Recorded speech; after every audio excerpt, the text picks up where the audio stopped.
नमस्ते सदावत्सले मातृभूमि। हम लोग चर्चा करने जा रहे हैं किसान आंदोलन की। और किसान आंदोलन का जो रूप हमने किसान आंदोलन मतलब ये जो तथाकथित किसान आंदोलन जो कि ख़ास तौर से हरियाणा बॉर्डर पर था। इस बार दिल्ली सरकार ने यानी कि केंद्र की सरकार ने ये तय किया था कि हम दिल्ली में किसी को घुसने नहीं देंगे, क्योंकि कभी शाहीन बाग के नाम से तो कभी किसान आंदोलन के नाम से दिल्ली चारों ओर से घेर ली जाती है, जिसका परिणाम निकलता है कि सारे देश का कामकाज बाधित होता है। सारे देश से आने वाले लोग जो दिल्ली पहुंचते हैं वो बाधित होते हैं। दिल्ली में जो डेली अप डाउन होता है वो बाधित होता है और दिल्ली हैंग हो जाती है। इसलिए हरियाणा सरकार ने अपने यहाँ लॉ एंड ऑर्डर सुधारने के लिए पंजाब की साइड से आने वाले तथाकथित किसानों को रोक दिया। बॉर्डर सीज कर दिए गए, कीलें लगा दी गई, वहाँ इंतज़ामात किए गए। लेकिन ये जो तथाकथित किसान थे, इनसे बात करने के लिए केंद्र की सरकार जब चंडीगढ़ में पहुंची और सरकार के तीन मंत्रियों ने सीधी बात की, तो चूंकि इनको कोई सलूशन पर काम करना ही नहीं था, परिणाम ये हुआ कि वो वार्ता फेल होनी स्वाभाविक थी। पहली बार भी जब हुआ था तब भी यही हुआ था कि चूंकि इनको कोई काम ही नहीं करना है, इसलिए वार्ता फेल होना स्वाभाविक था। लेकिन उस समय के परिणाम ये निकले थे कि दिल्ली के चारों ओर, चाहे राजस्थान की बात करें, चाहे हरियाणा की बात करें, या फिर हम मध्य प्रदेश की बात करें, या उत्तर प्रदेश उत्तराखंड की बात करें, दिल्ली के चारों ओर के राज्य डिस्टर्ब हो गए थे।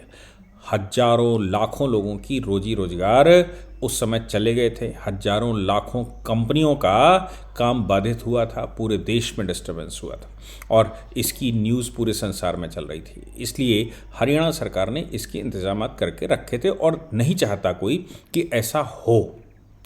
इसलिए तथाकथित किसानों को मानना नहीं था। उन्होंने वार्ता रिजेक्ट कर दी। सरकार ने 2-3 बार बात की, ये लोग उठ कर खुद चले गए।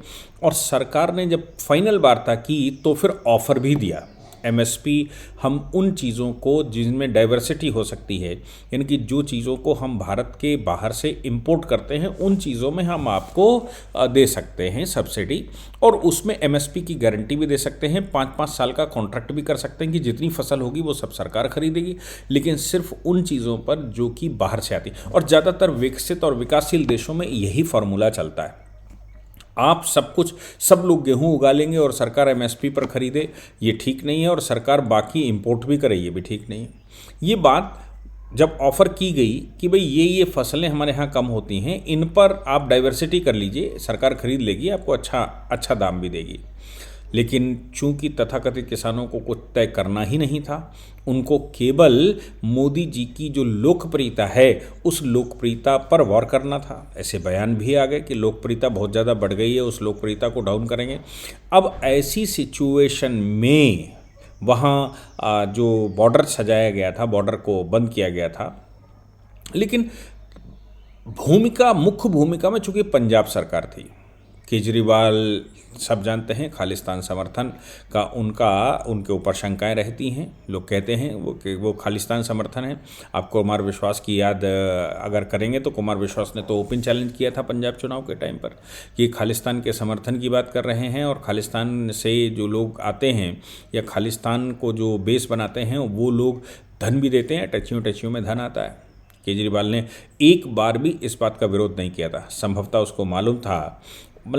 उनको मालूम था कि पंजाब के अंदर जो अलगाववादी भावना पैदा रही है या रहती है उसको कैसे हवा दिया जाए।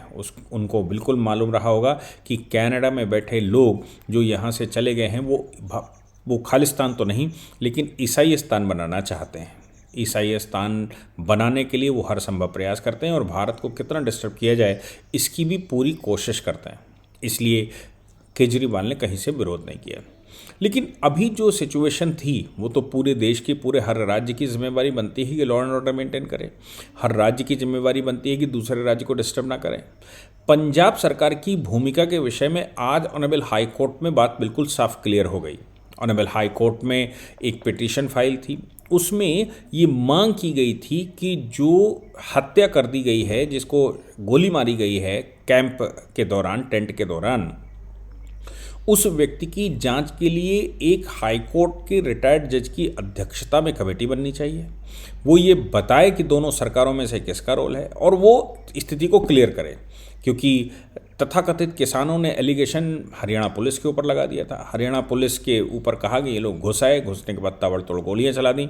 मैंने उस समय भी कहा था कि ताबड़तोड़ गोलियां चलाईं और मरा एक व्यक्ति, और वो भी उसके पीछे से गोली लगी, बैक साइड से गोली लगी, सामने से गोली नहीं चली।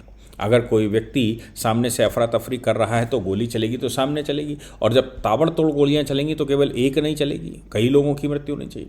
लेकिन भीड़ ने पुलिस को ज़रूर, उसमें कई लोग घायल हो गए और ऐसी भी सूचना है कि उसमें कई लोगों की मृत्यु हो गई।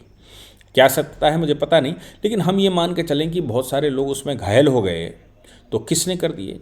वो तो भीड़ ने कर दिए, वो तो तथाकथित किसानों ने कर दिए। तो फिर पुलिस कहाँ से आ गई, फोर्स कहाँ से आ गई, जैसे एलिगेशन लगाए गए कि उन्होंने उस व्यक्ति को मार दिया। अब मुझे लगता है कि ऐसे सम्भ्रांत लोग जो ये जानते हैं कि इसमें खेल अंदर ही टेंट में कुछ हुआ, क्योंकि जो उसकी बॉडी ले जाई जा रही थी, उसको ले जाया जा रहा था हॉस्पिटल में, तब भी चारों ओर से किसानों से घिरा हुआ था, उन्हीं के टेंटों में चल रहा था, उन्हीं की तरफ से ले जाया जा रहा था। तो फिर पुलिस तो कहीं दूर दूर तक है ही नहीं वहाँ, जो वीडियोग्राफ्स आए अपने उन्हीं के अस्पताल में ले जाया गया। सवाल ये था कि इस पर इन्वेस्टिगेशन होना चाहिए। हालांकि मैंने उस समय भी बताया था कि केंद्र की सरकार ने डीजीपी और चीफ सेक्रेटरी को लिखा था कि जो हैवी मशीनें जा रही हैं ये एनएचआई रूल्स के तहत ये उस पर नहीं चल सकती बिना आवश्यकता, बिना अनुमति के, और ये वहाँ पर तोड़ू फोड़ू आइटम जा रहे हैं, इसकी जिम्मेदारी पुलिस की और प्रशासन की बनती है। चीफ सेक्रेटरी ने अपने सभी डिस्ट्रिक्ट मजिस्ट्रेटों को वही बात फॉरवर्ड कर दी, डीजीपी ने अपने सभी एसपी एसएसपी कमिश्नर्स को वही चीज़ फॉरवर्ड कर दी, और उन्होंने नीचे थाने तक ले गए। जो नौकरी सबको प्यारी थी, इसलिए खुले रूप में जो मशीनें चल रही थी या जो चीज़ें जा रही थी वो चीज़ें रोक दी गई, लेकिन रात के अंधेरे में, और बाकी गया ले जाया गया, ये भी सूचनाएं थीं। लेकिन ये बात आगे आती है कि पंजाब पुलिस की कोई भूमिका है क्या? हाई कोर्ट में जब ये बात गई कि भाई निश्चित रूप से पंजाब पुलिस केवल और केवल हरियाणा पुलिस के खिलाफ ये बात कहेगी, तो उधर हरियाणा के डीजीपी ने भी पंजाब को लिख दिया, पंजाब के डीजीपी को लिख दिया कि भाई लॉ एंड ऑर्डर सिचुएशन करिए, आपकी तरफ से हमारे पास समस्या आ रही है, आप क्या कर रहे हो वहाँ। खैर वो आंदोलन तो जैसे तैसे लोग समझ गए थे कि अब ये टेक्निकलिटी पर सरकार आ गई है और ये टिक नहीं सकता का मतलब अब वो आगे नहीं बढ़ सकता, अब समस्याएं खड़ी हो जाएंगी। इसके लिए आगे की बात जो आई वो ये आई कि इन्वेस्टिगेशन कौन करेगा, ये हत्या हुई कैसे, वो व्यक्ति मरा कैसे।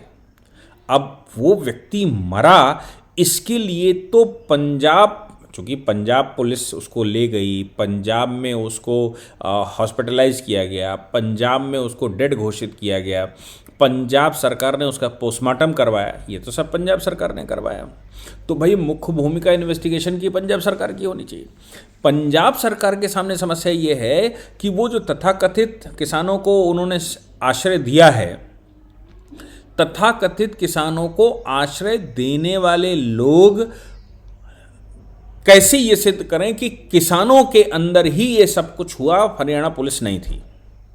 इसलिए हुआ क्या, पंजाब पुलिस ने कोई एफआईआर दर्ज नहीं करी, जबकि हरियाणा पुलिस के साइड में कई एक एफआईआर दर्ज हुई, बयानों की एफआईआर दर्ज हुई, उत्तेजक भाषणों की एफआईआर दर्ज हुई, और जो हो सकता था वो सब किए गए, और उनकी रिकॉर्डिंग, उनकी सीडी वीडी और रिकॉर्डिंग रखी गई। लेकिन पंजाब पुलिस ने नहीं किया। इधर 21 फरवरी को, 20 फरवरी की घटना है, 21 फरवरी को पंजाब हरियाणा हाई कोर्ट में पिटीशन गई थी।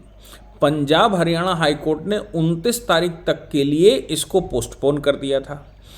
28 तारीख की रात को 9 बजे, पौने 9 बजे, यानी कि सवेरे 29 को हाई कोर्ट में जवाब देना है, 28 तारीख को पौने 9 बजे एक 0 एफआईआर लिखी गई। और वो 0 एफआईआर इसलिए कह रहे हैं, मतलब जब पंजाब पुलिस प्रेजेंट हुई हाई कोर्ट में, हरियाणा पुलिस भी हाई कोर्ट में आई, हरियाणा सरकार, पंजाब सरकार भी हाई कोर्ट में आई, क्योंकि नोटिस ही हुआ था कि 29 तारीख को इसकी सुनवाई करेंगे, आप लोग अपना अपना डेटा लेकर आइए। तो सरकार आई, पुलिस आई, लोकल पुलिस आई, यानी कि वहाँ के एसएसपी के एफिडेविट लगवाए थे, वहाँ डीजीपी के एफिडेविट लगवाए थे, वहाँ सरकार के एफिडेविट लगवाए थे, और ये पूछने की कोशिश की गई थी कि वाकई में वहाँ हुआ क्या था, कौन बताएगा। तब अगर वहाँ कुछ नहीं हुआ है, ग्राउंड पर कुछ नहीं हो सकता है, तो फिर एक जज, उसमें रिटायर्ड जज बिठाया जाए। नहीं तो अगर पुलिस ठीक ठाक कर रही है तो क्यों ऐसा करें। इस बात के लिए दोनों सबको बुलाया गया था। पंजाब पुलिस ने जो एफिडेविट लगाया उसमें उन्होंने कहा कि साहब ये तो चूँकि हरियाणा साइड में घटना हुई है, हरियाणा की ज़मीन पर घटना हुई है, इसलिए ये इन्वेस्टिगेशन हरियाणा को करना चाहिए।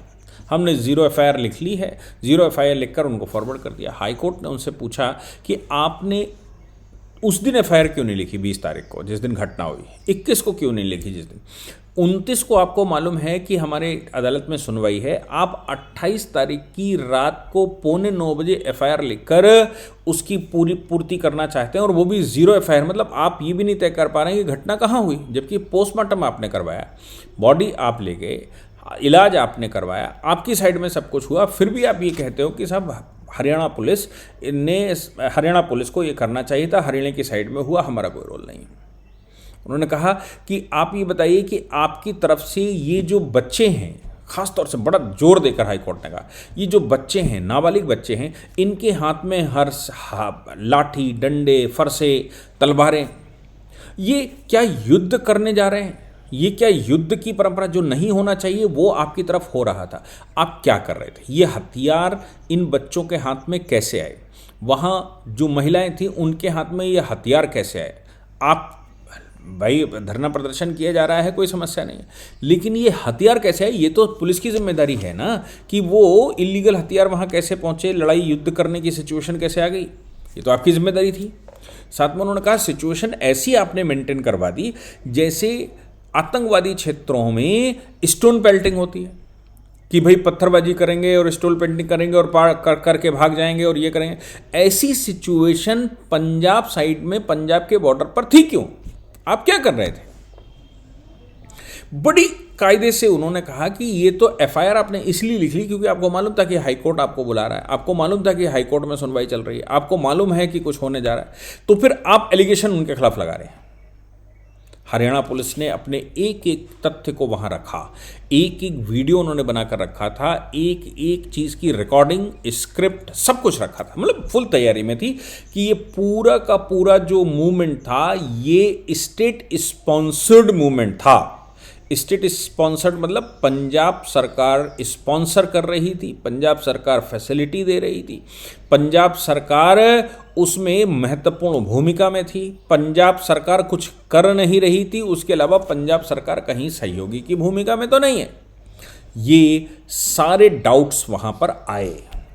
आप देखिए कि हाई कोर्ट ने उसके बाद पंजाब सरकार को आड़े हाथों लिया और फिर कहा कि हम एक रिटायर्ड जज की अध्यक्षता में ये एक कमेटी बनाए दे रहे हैं।